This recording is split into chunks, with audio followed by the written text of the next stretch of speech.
Ah, tu fais pas de vidéo? Si, mais là je suis pas en ligne, alors j'attends un peu quoi. Bah du coup tu fais quoi? Ah bah du coup, bah je travaille, hein, qu'est-ce que tu crois hein. Ah ouais, tu bosses là? Ah bah ouais, regarde, là je prépare mes prochains cours là. Ah ouais?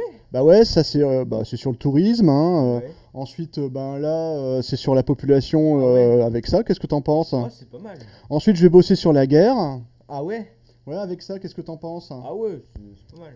Ensuite, ben j'ai pensé à ça éventuellement pour parler de la construction, de l'environnement, ça c'est Ah important quoi. ouais, ça symbolise bien, Ouais, ouais, c'est ça pas touche tout le mal. monde. Voilà.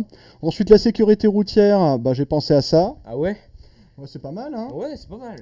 Ouais, et puis enfin, sur bah, la circulation douce et les vélos, vu que c'est vachement tendance, j'ai pensé à ça, quoi. Ah ouais, ah oui, oui. Bon, bah voilà, quoi. Ouais, bon, tout à l'heure, t'oublies pas, hein, on a squash, hein. Ouais, enfin, plutôt frisbee, hein. C'est pour qui les deux cafés là? Mais chut, ça commence. Oh punaise, je suis en ligne. Bonjour les élèves de 3e. Oui, fermez les onglets. Bonjour, j'espère que vous allez bien. Je suis très content en fait de vous entendre en fait, enfin de me communiquer en fait à nouveau. Et puis on va parler évidemment en fait de la guerre fraîche. Alors si vous vous souvenez en fait dans votre lettre Info 10, vous aviez fait travailler en fait sur les missiles à Cuba et puis la compétition Est-Ouest dans le cadre en fait de ce qu'on avait appelé la détente. Et donc maintenant on travaille en fait sur la guerre fraîche hein, avec comment dire, une reprise des combats. Alors la guerre fraîche en fait c'est quoi? La définition c'est une période entre 74 en fait et 85 durant laquelle les tensions Est-Ouest se renforcent de plus en plus importantes avec de plus en plus en fait aussi une confrontation directe entre l'Est et l'Ouest. Et ça va se faire des deux côtés, autant en fait côté soviétique que côté en fait américain. Alors on va commencer en fait côté américain avec la guerre du Vietnam à partir de 1975, enfin qui se termine en 1975. Quel est le contexte? Ben, la Chine en fait est communiste, au nord vous avez en fait aussi les soviétiques, et puis vous avez en fait cette ancienne colonie française qui était l'Indochine, qui est convoitée en fait au nord par le parti communiste chinois et au sud en fait par des indépendantistes supportés par les Américains. Et donc les Américains dans cette logique du containment, c'est-à-dire en fait ne pas vouloir en fait comment dire subir l'influence communiste, vont se lancer dans une guerre perdue en fait dans le Vietnam avec des conséquences qui vont être dramatiques. Alors pour ça je vous renvoie en fait à un film qui s'appelle Apocalypse Now, qui a été tourné en fait par un grand réalisateur en fait américain, Francis Ford Coppola, et qui raconte justement en fait cette guerre du Vietnam. Vous avez notamment, vous avez dû en parler avec Monsieur Witz en fait en musique, la charge en fait des hélicoptères qui balancent en fait comment dire, des bombes en fait de napalm dans comment dire en fait les campagnes en fait vietnamiennes avec des drames qui vont être en fait très importants. Et puis surtout en fait cette guerre est totalement improductive puisque le Vietnam, alors les Américains en fait étaient très contents en fait de leur succès en fait avec la guerre de Corée ou bien la Seconde Guerre mondiale, donc ils vont appliquer les mêmes méthodes. Seulement, le Vietnam, ce n'est pas du tout non plus, comment dire, le paysage en fait de l'Europe de l'Ouest, et donc ils vont se heurter à énormément en fait de résistance, à un enlisement. La guerre commence à partir de 1964 et se termine en 1975, et avec des drames en fait énormes, et de plus en plus en fait de population s'oppose en fait à ça, notamment suite à l'apparition de cette image-là. Cette image-là, c'est l'image en fait d'une petite fille qui fuit, comment dire, les bombardements en fait au napalm. Alors le napalm en fait c'est cette huile de palme vaporisée en fait en flamme, comment dire, et qui incendie les villages. Et donc du coup, cette image en fait va faire le tour du monde et va être l'une des raisons pour lesquelles, comment dire, bah, finalement les Américains vont renoncer au Vietnam à partir de 1975. C'est le premier échec des États-Unis en fait comme guerre en fait à l'étranger, et ça va être un traumatisme en fait pour les Américains pendant très très longtemps. Ils vont avoir du mal en fait à se remettre en fait de ça.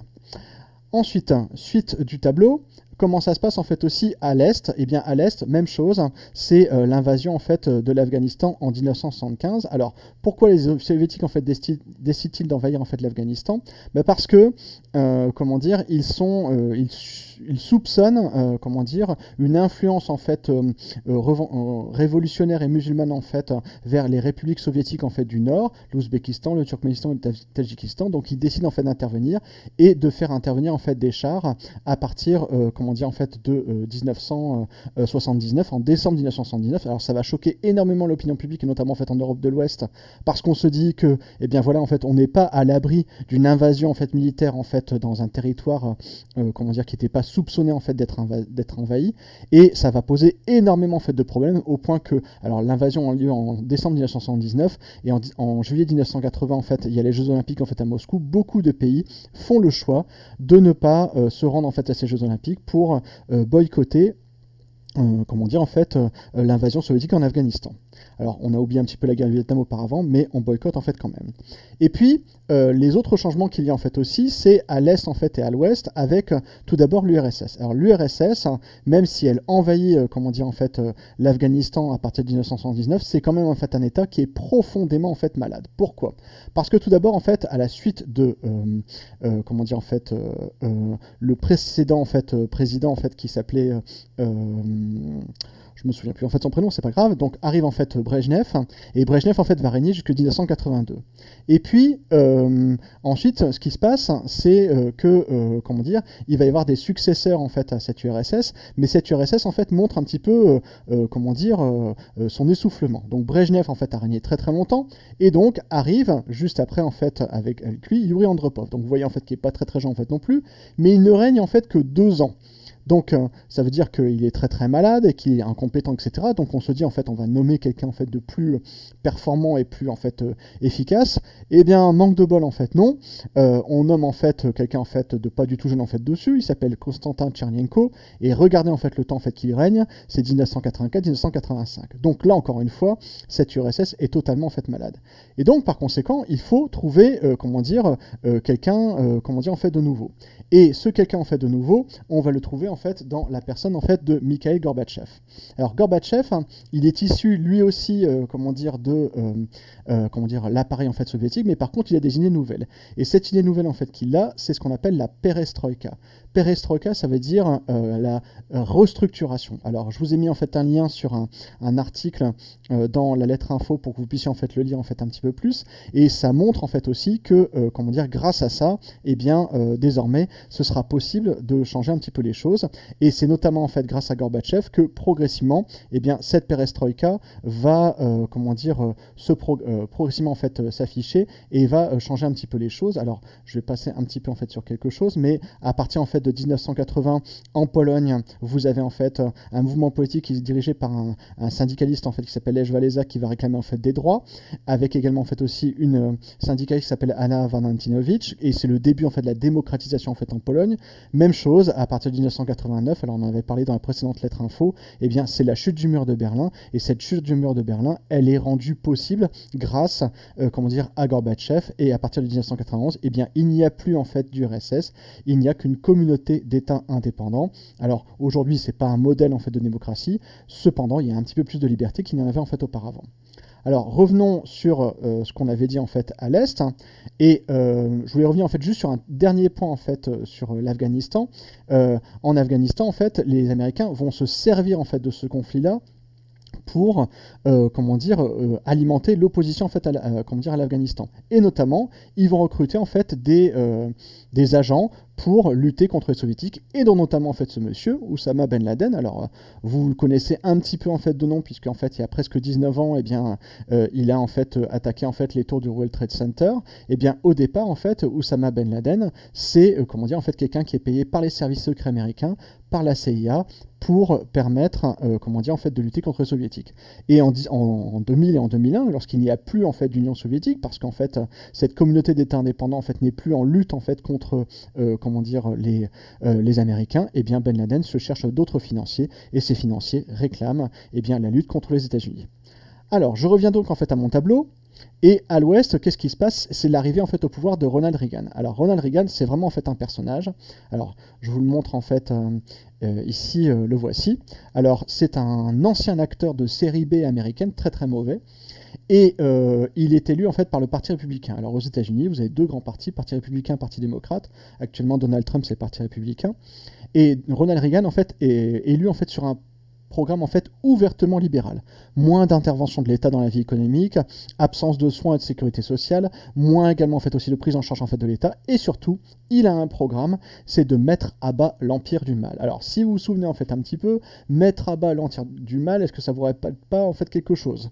Ce personnage-là, éventuellement, mais plutôt en fait ça. En 1977 sort La Guerre des Étoiles. Alors c'est le premier volet, alors numéro 4, mais premier volet en fait de cette Guerre des Étoiles en fait de George Lucas. Et Reagan en fait table sur cette idée-là de guerre en fait des étoiles. Il met en place en fait un principe. Ce principe en fait c'est la mise en place en fait le lancement en fait de satellites en fait espions qu'on va appeler des Brilliant Eyes.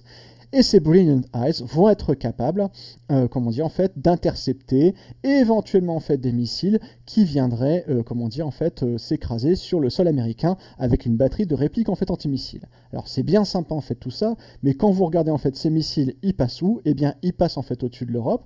Et Reagan en fait est en train de lancer, comment dire, un combat, une lutte pour, comment dire, pousser l'URSS en fait à s'armer en fait d'autant plus. Et c'est exactement ce qui va se passer. Regardez la carte de l'Europe en fait dans les années 80. Alors en tant en fait qu'enfant, en 1988 en fait, j'avais comment dire, une petite dizaine d'années. Et bien en fait, vous voyez en fait ça à la télévision, vous avez très très peur. En France, on dispose de 18 têtes nucléaires, mais par contre, les Américains disposent en fait, comment dire, d'environ une cinquantaine de une centaine en fait de têtes nucléaires en fait présentes en Allemagne de l'Ouest et puis en fait au Royaume-Uni. Et les Soviétiques, comment dire, ont 36, 44, 156, comment dire, également en fait aussi ici des têtes nucléaires qui ont un rayon d'action qui va au-delà en fait de la Bretagne et du Portugal. Donc on est vraiment très très très très inquiet sur la situation. On a vraiment peur de l'arrivée en fait des Russes et surtout de l'arrivée en fait de ces missiles qui sont capables en fait d'atteindre Paris en l'espace de quelques minutes. C'est vraiment une situation en fait d'angoisse. Alors ce système-là, comme je vous l'ai dit en fait tout à l'heure, se termine avec Gorbatchev en fait au pouvoir et se termine en fait aussi avec la chute du mur de Berlin. Alors la conclusion en fait de tout ça, c'est ce qu'on a appelé en fait la fin de l'histoire. Alors fin de l'histoire en fait c'est quoi? C'est un livre d'un historien en fait japonais qui s'appelle Francis Fukuyama qui dit que avec cette époque-là, on arrive en fait à un changement d'époque et ce changement d'époque, alors je vous l'ai mis en fait en conclusion en fait ici, c'est que c'est une étape en fait de l'histoire qui est passée et que désormais en fait on n'est plus en fait à un monde bipolaire mais on passe en fait à un monde multipolaire. Ce monde en fait multipolaire, eh bien comment dire, c'est le monde en fait qu'on connaît en fait aujourd'hui. Alors je vous laisse quelques minutes en fait pour noter la correction de à l'ouest, à l'est, de l'URSS, donc vous ferez pause en fait avec YouTube, et puis également en fait aussi de comment dire, Ronald Reagan, avec cette course à l'armement nucléaire, et puis enfin la conclusion à l'est et la fin d'un monde bipolaire et le début en fait d'un monde multipolaire qui est pas tout aussi en fait rassurant que ne l'est en fait aujourd'hui en fait le monde dans lequel en fait on vit, mais par contre qui est un petit peu en fait plus libre. Alors je vous remercie beaucoup de votre attention. Je remercie également aussi en fait mes camarades en fait qui m'ont aidé pour la petite joke en fait au début. J'espère qu'elle vous a plu. Et puis moi je me suis bien amusé. Et puis en fait je vous souhaite une bonne continuation. Puis je vous dis à bientôt.